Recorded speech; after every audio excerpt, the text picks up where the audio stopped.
welcome back to the Heroes Global Championship in North America, where Team Freedom, down 2 members, were able to defend at the end of Towers of Doom and tie up the game, the series even. So now we're looking at 2-2, 1 map left, Dread.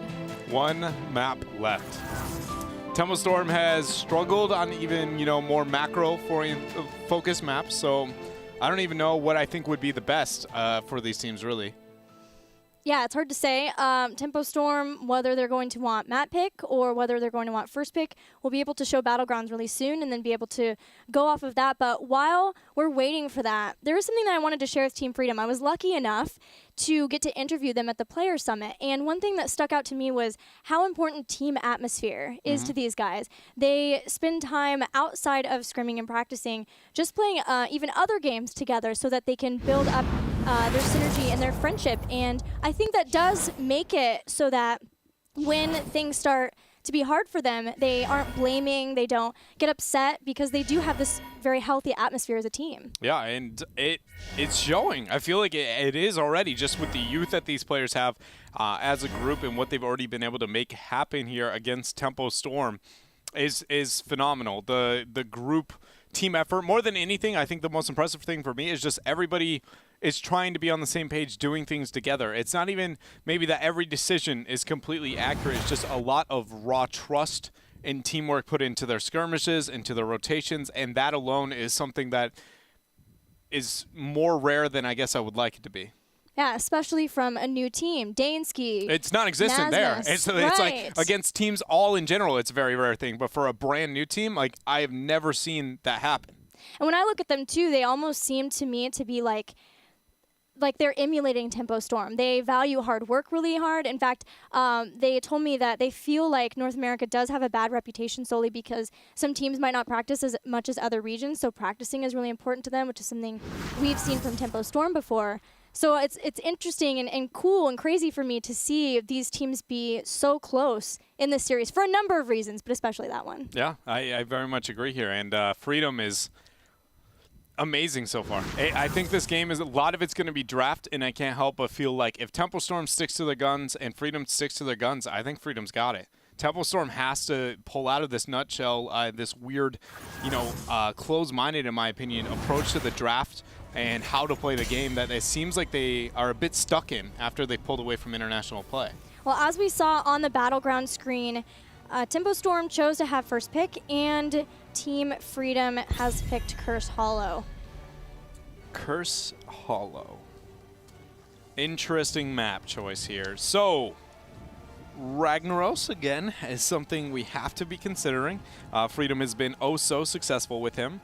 Other than that, it's probably even weaker of a map in the sense that, compared to some of the other ones, even the last one, seeing him on Towers of Doom, just because he legitimately, outside of defending a sieging fort, doesn't provide anything with his heroic. No overlong. Well, I guess he can delay too. Either way, it doesn't matter. Tempo Storm is sick of him.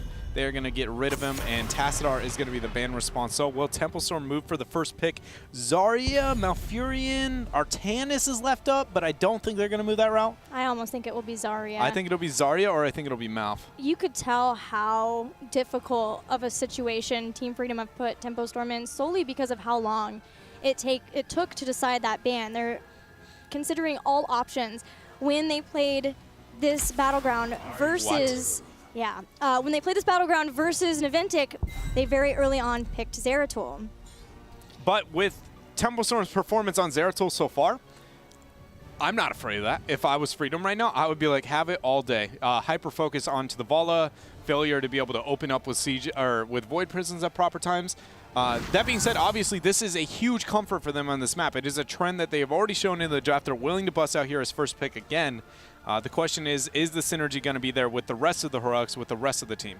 This is a case, though, where Team Freedom, we get to see how much homework they did on Tempo Storm, because Tempo Storm ended up going into ETC, Falstad, getting globals on this Battleground, following up with Karazim, and then eventually Tracer, which the double pick was a great win versus Naventic. It was a strong comfort for Tempo Storm, but Malfurion, Artanis, that combo, man. Malfurion, Artanis together. Interesting choice coming out from them. Artanis is a hero that I'm very, very torn on his value. This is one of the maps that I like him a little bit more than some of the others because it is very focused when it comes to the skirmishing. He provides a lot to it. We'll see how it works out. I think there's a couple other picks for the helping with the survivability and making sure he isn't the only threat, that it's going to be a must-have here. Tempo Storm, though, I would like to see a Li Ming ATC. It will provide synergy with the Zeratul. It also will have the, win harder approach as long as the Li Ming isn't on the back half. They're going to go with the Wombo, though. More of the Diablo. It is...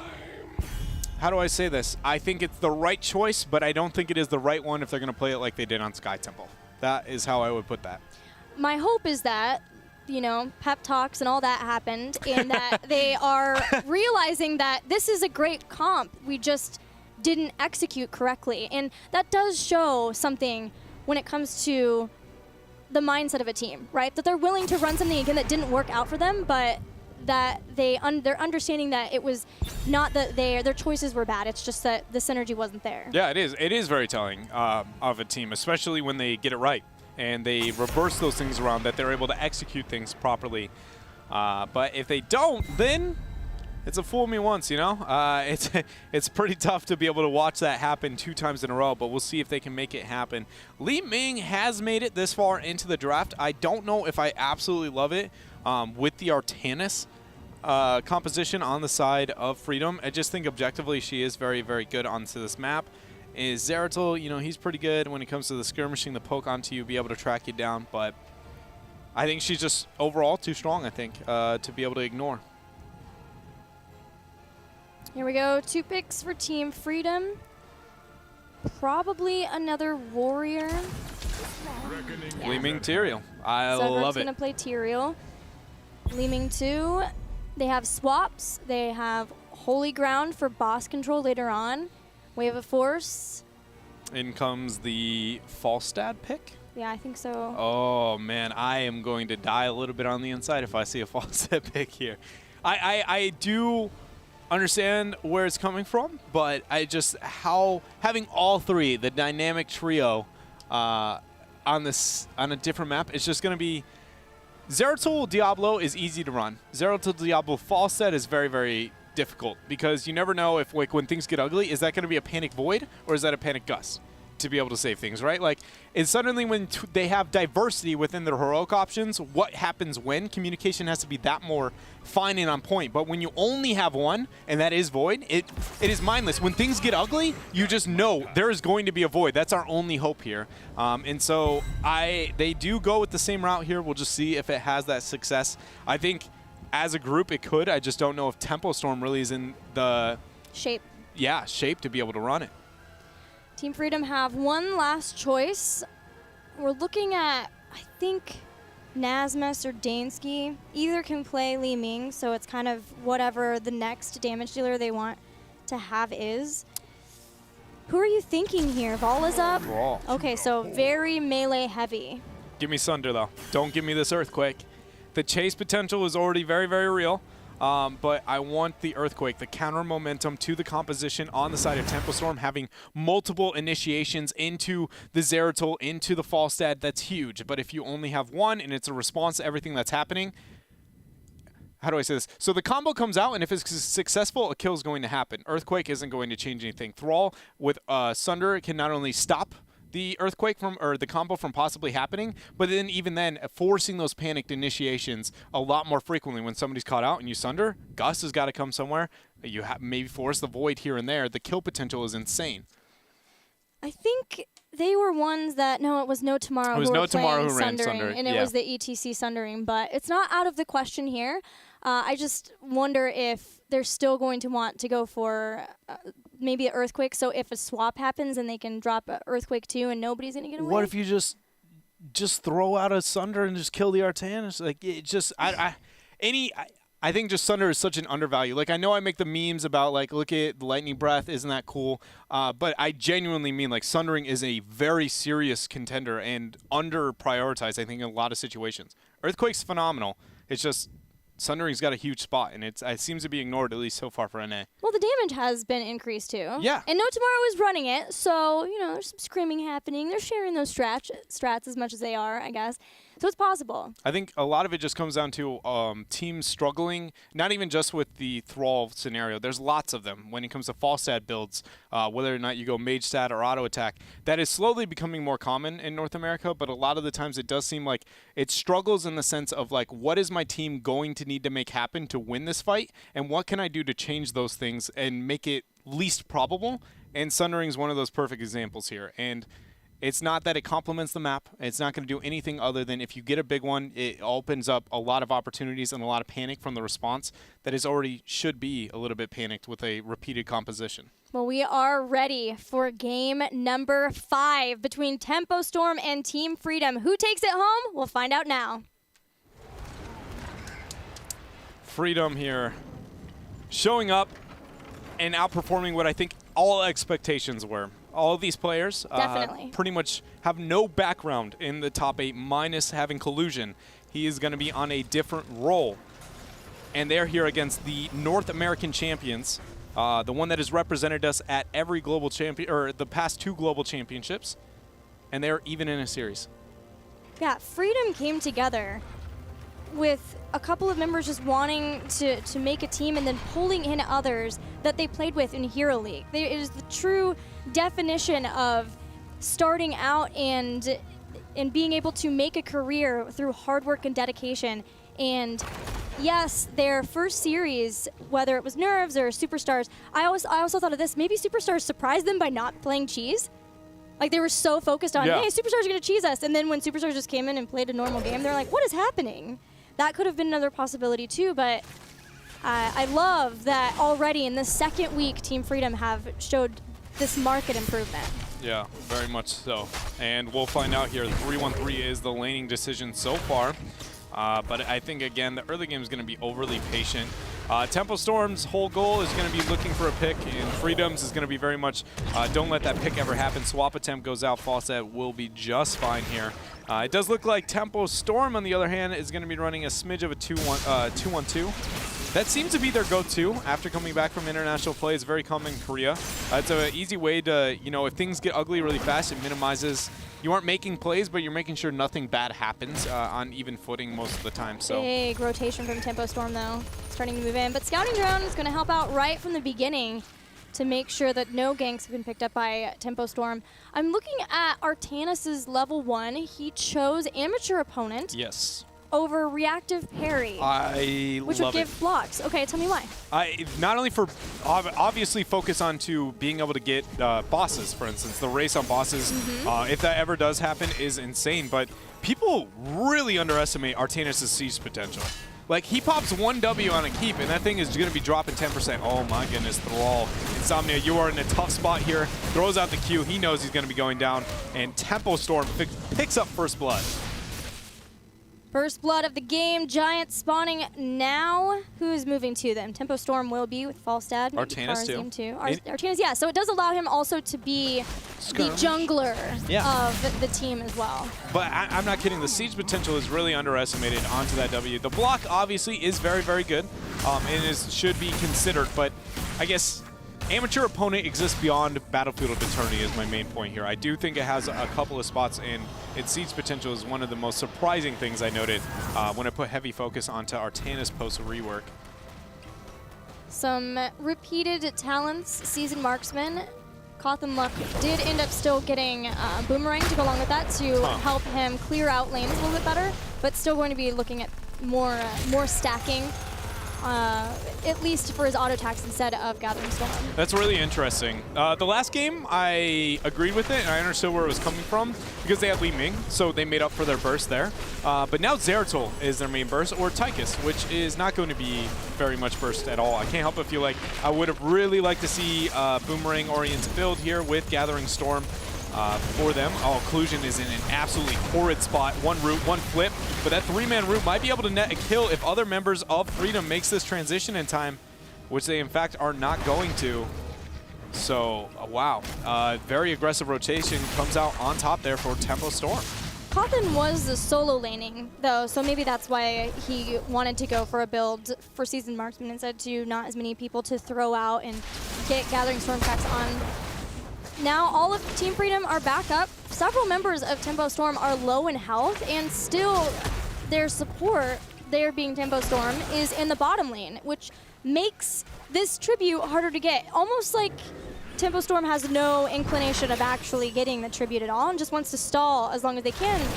They are soaking all of the lanes, so that's helping them get ahead in experience over Team Freedom. Yeah, they have the wave clear advantage, so it will work in their favor there by making the transition through mid, through top as well. And Artanis is not making his way down to bottom. Typically, Karazim loses his lane, but the amount of pressure he has had here on the bottom lane is just absolutely ridiculous. Considering he's into the Artanis, so that's why they're able to get away with that. Nasmus dodges the delay, Fury walks up, gonna hit you with those old devil paws, and another delay here. Tempo Storm is just slowly gaining advantage, and they're comfortable with where they're at. Fury has to push Insomnia back into a wall. Insomnia threw out Wind Fury, but hesitant to see where the rest of the members of Tempo Storm are. And finally, Team Freedom gets the tribute they spent a long time acquiring. Yeah, they got a small experience advantage there. Maybe not as much as I would have expected for a delay style composition. But in the end, any small victory is a victory at that here for Tempo Storm. They're going to back out, pick up the Knights. Both the teams look like they're going to be concentrating on getting that Merc rotation here. Wondering what Karazim's going to grab. It looks like Heavenly Zeal to give some movement speed to the rest of Tempo Storm. Both teams getting bruisers in preparation for the next tribute phase. Starting to look at where that might be and get set up. Tempo Storm didn't quite get so far ahead in experience that it's a free win for them, but they're trying to get heroic abilities much faster than Team Freedom, so they can do something like get some free tributes, siege down with heroic abilities, steal some mercenary camps, something, maybe even get an early boss. We'll see. Oh, that 1v1. Changes things. And the timing of that is absolutely horrid for Freedom here. Tempo Storm is in a very pretty spot with 10 picked up here. They're going to be able to pick up this channel on this tribute pretty much for free. Very well done. We do see 7-sided strike was the option here for June as well. It's committing completely to the combo. Surprising. It's just going to put more into, you know, the combo focus play that they were struggling with on Sky Temple. They are going to start the boss. Thrall sees this very early. They know they don't have the 10s though. Tyrion's nowhere to be found. Falstad could make that rotation. One leash is going to happen. And that was enough to make Tempo Storm back right on out. Would you have liked Tempo Storm to go for their passive or their defensive easier to get boss so that they wouldn't get stopped? Their rotation had to commit to, if it committed to a boss, it had to be bottom. Honestly, I would have rather see you just rotate bottom and just push the front, like the fort, right? Like, even if it's a little bit damaged, Well goes out 25% of his max HP. I understand the thought process of, like, you know, starting with the boss, what if we're going to do something? But if you're going to commit to that kind of play with Falstad on top, you have to instantly fly, be willing to get your boss threat on point. So a little bit of miscommunication, but no major one, really. All right, heroic abilities are here, and June is using 7-sided strike. Fury has done a beautiful job with these body blocks, but now gets caught inside of Earthquake. Void Prison's down. That's a very big Void Prison. Where's Apocalypse? There it is, but Sanctification saves most of the members of Team Freedom, and all of them, because Collusion is in a spot that he can't, the rest of Tempo Storm can't even get to him. So only losing Artanis. But the setup was better. It was better. You're right. There was, sorry, I was too busy being depressed at Earthquake. No, you're right. You're right. The setup was far better. It was. It was just like, the whole time I was like, man, imagine if that was like a Sunder, like as a response there. But we'll see if it works out with Insomnia. The combo, it worked. The Sanctification was beautiful. The response, only one target was able to get hit. And you can't do anything about the Artanis getting picked very early on, so we'll see if they clean it up. Boss is going to be started, and Tempo Storm easily sniffs this out. Falstad did not make the transition. Zeratul is still on mid-court. Swap happens only onto Fury. Twilight Dream's still up when it comes to ults, but that's it. Blinds used, and Fury is just going to walk right on out of there. His level 4 is going to give him enough movement speed to not care. He is the speed demon. And importantly, Tempo Storm stopped Team Freedom from getting the boss. Tempo Storm are up 2 tributes to 1 and a full level lead. So once they can get to 13, they've been doing a great job of split soaking as much as possible with Falstad and even getting a kill on Malfurion. This is starting to seem like the tempo we expected. Another kill and a boss. Yeah, it's just, you know, another one and another one over and over and over again. They're making a lot of plays happen here. Tyrael will be able to scout this out. Artanis is going to be able to pick up this tribute. It's not over yet for Freedom here. They're in a reasonable position to be able to make the comeback. The curse is going to go over to Tempo Storm. The power spike isn't pre-16. The next curse hopefully will happen before the 16 mark, and if that goes down, they should be all right for Freedom. They have a small window where they can make a big play and come back. A lot of it has just been, we haven't really seen them fight, right? Tempo Storm has gotten 6 pickoffs. They're yet to really kind of go through a full-fledged fight there, only a 4 versus 5 at the end.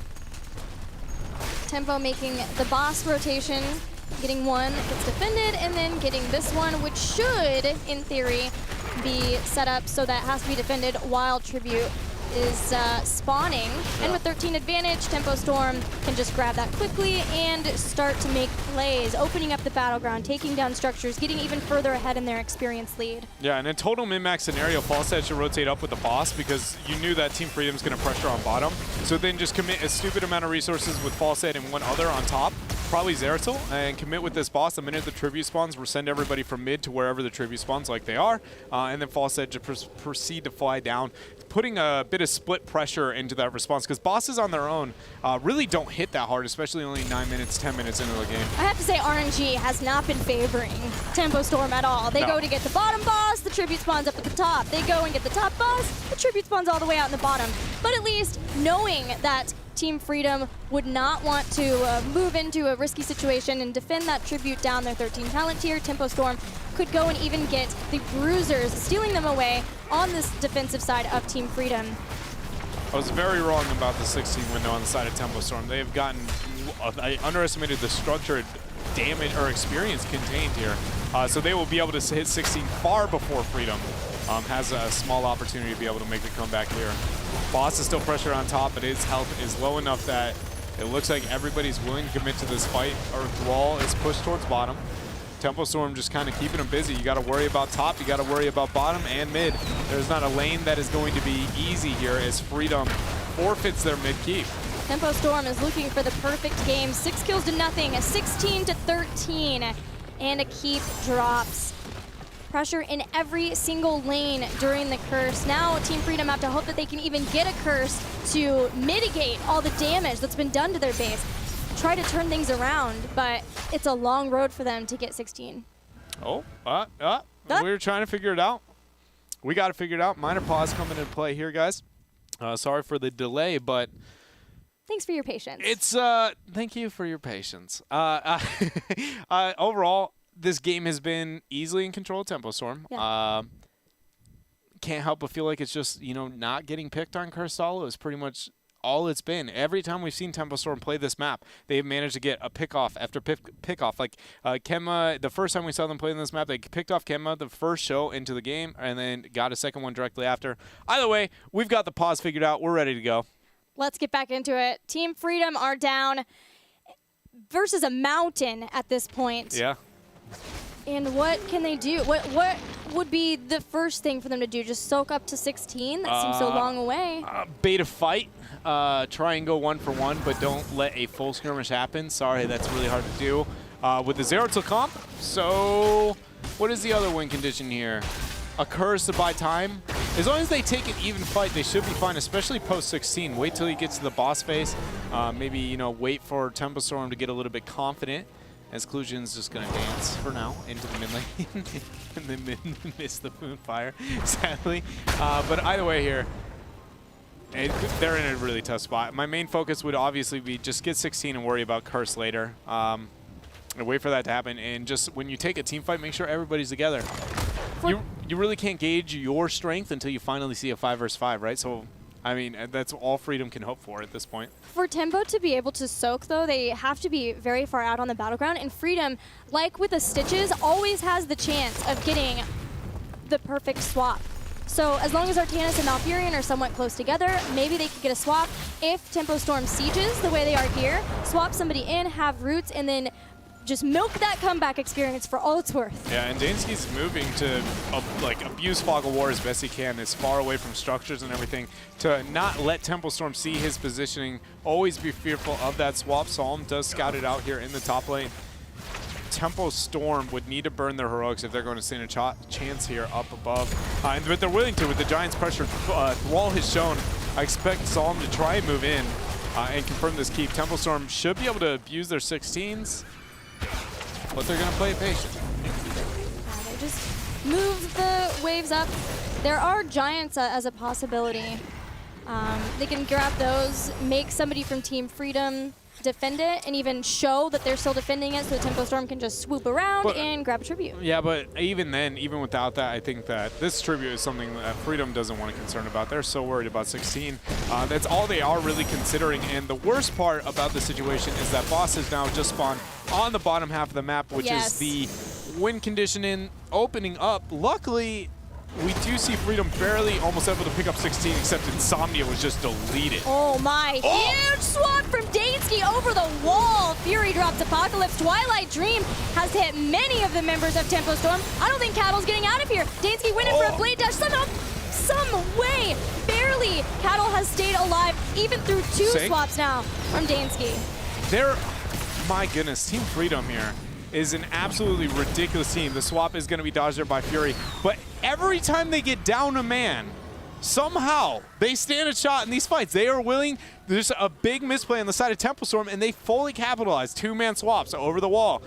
Twilight Dream hitting onto 4 people, and then somehow the Root being able to give him enough distance to survive. Another boss is going to be picked up here. Another tribute. Tempo Storm is really trying to min-max this scenario. They're actually going to try and wait on this boss as long as they can. But it looks like Freedom is on top of this. They are making this rotation completely. They don't even, Holy Ground's all they have. Is Zugrak going to get there in time? No.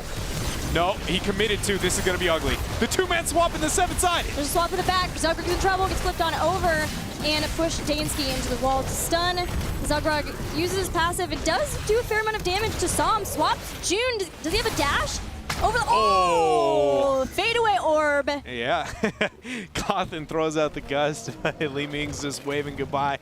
Princess goodbye, you know, giving that pageant one saying, see you nerds. That's going to be a reset over here. Boss is going to be pushing in. Amateur opponent is going to make it exactly that, an amateur opponent here. Tribute's going to be spawning.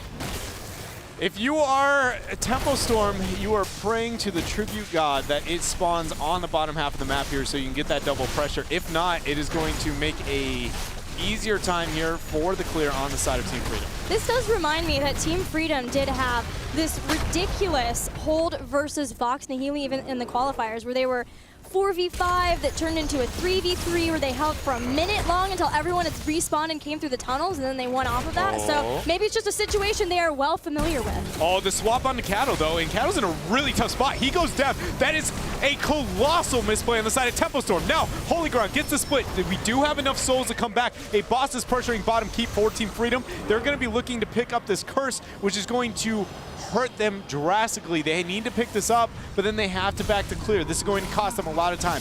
108 onto the curse, and I expect at least half of that to be gone by the time they end up looking to push. Team Freedom need to start taking down some of the structures of Tempo Storm.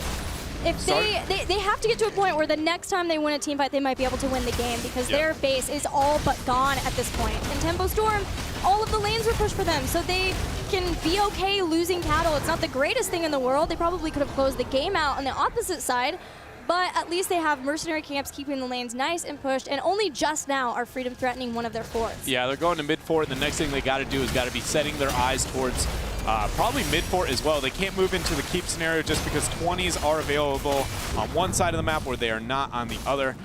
But we'll see where they end up going from here because things are not pretty. They have shown signs of life, like that pick on Cattle, very heads up. But maybe a little bit too late there on the side of Team Freedom. But they're about to be down Storm talents. Tempo Storm are almost getting them for themselves. We'll see what things they grab to help them out. Probably Epic Mount for Cawthon. Yeah, that's going to be the choice for him. Do we see Hellgate for Diablo? Not Lord of Terror. So trying to make sure that if Diablo finds himself after a swap in the middle of all the members of Team Freedom, he could drop Lord of Terror and soak up some of the life from all of the nearby members. to make himself that much tankier for longer. Yeah, and this bottom keep is going to try to fall. I don't think they can really posture towards top and bottom, actually. Those waves pushed out so far for Freedom is getting them a lot of time to get 20 because Tempo Storm's already taken out mid keep, but they have no way to move up there without just taking the raw damage. And that's enough for a huge swap. You know, there's a lot of risk in doing that. So Tempo Storm, though they look big and bad here in the mid lane with their 20s, they aren't going to be able to end the game, and they'll probably be a lot more patient when it comes to moving to a keep. Scouting drones constantly on the battlefield, trying to make sure that Psalm doesn't get the game-winning engagement for Tempo Storm. This is such a scary time for Team Freedom, but if they can hold out until 20, they may just be able to turn this game around. I'm trying to see what... okay, so obviously we have to be considering whether or not 20 is going to be achieved before the Tribute. Tribute spawns in probably 20 seconds here, so there's no way that's going to happen. That leads to a curse. With mid down, bottom almost down as well. Bosses won't spawn until after that point, so really...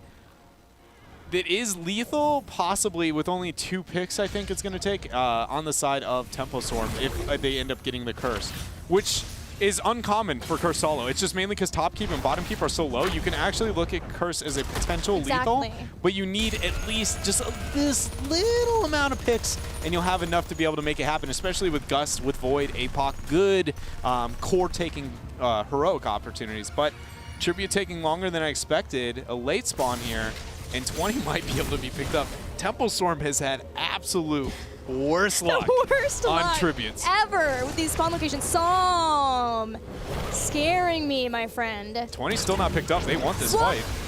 Swap does not connect, but Holy Ground will. Psalm is separated from the team. Here comes the stun. No Sanct. He's ended up going down in the APOC combo. And Team Freedom here is in a terrible spot.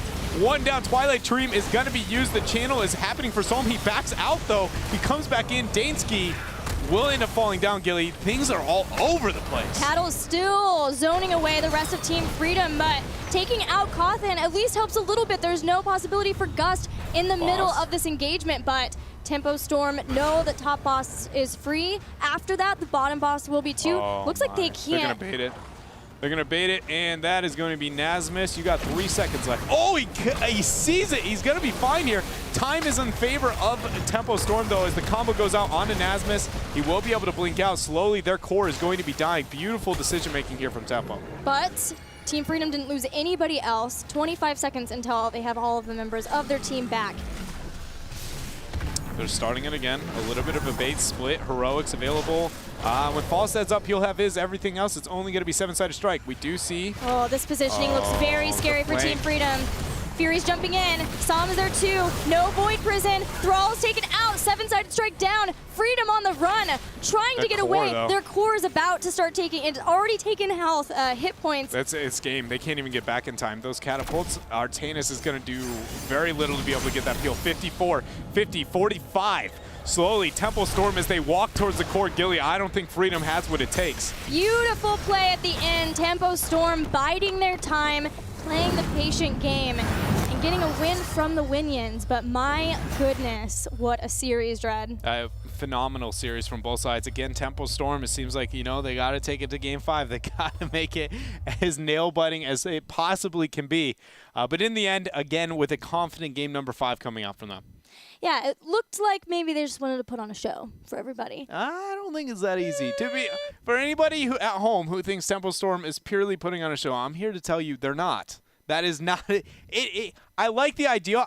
Even Cloud9, whenever they would straight up be like, no, we just, you know, we mess around. That is not true. There has not been a single team in competitive Heroes of the Storm history that is so dominant they can, we'll just give up a win here. We don't really care that much. Yeah, I was mostly joking. But still, I was like, giving them the benefit of the doubt. I get that from you, like, and I definitely understand that, but I genuinely think we have viewers that, like, don't understand that there is no team that has ever been so far and above the rest of the world that they're just like, don't worry. You might see a cheese here and there, a little bit fun against, you know, maybe a lower end team, but never enough to be like, we'll go to Game 5. We got to give the boys a show here. Yeah, their synergy was a little bit scary in some of the games, and that has been a continued thing for Tempo Storm. We're going to have Psalm on the line very soon, so we can ask them.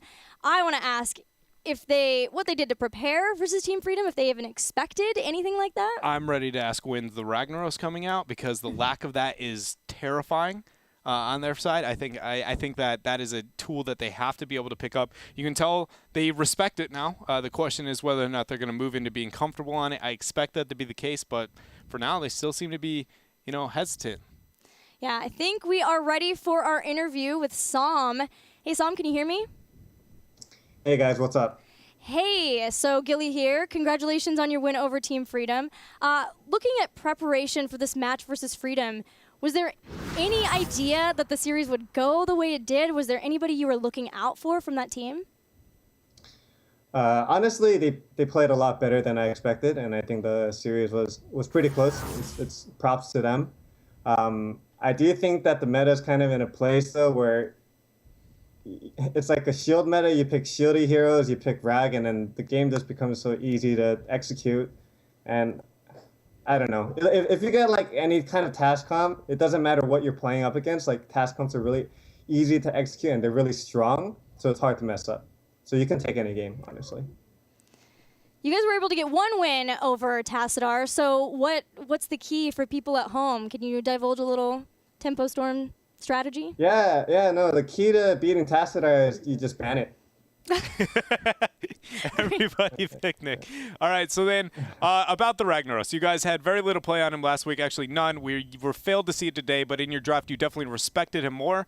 Are we going to be able to expect you guys, busting out the Ragnaros for yourself anytime soon, or? Yeah, definitely. I mean, we should be able to bust out some comps with Rag in the near future. Just didn't today, that's all. Okay. All right, well, that just about does it for us. Congrats again. Before we go, do you have any shout-outs you'd like to make? Yeah, sure. Shout out to Tempo Storm. Thank you so far. You guys have been really great to us. Thank you, Robert and Reynad, my bosses. I have to shout out to them. If you guys want to follow me on Twitter or Twitch, same handle, /SalmHots. And thanks for having me, guys. Thanks so much, Sam. Good luck versus B-Step tomorrow. Thank you. All right, well, that does it for our first series, but we are not done yet. We're going to have No Tomorrow taking on Superstars next, right after this commercial break. When we return, another awesome series from North American HGC.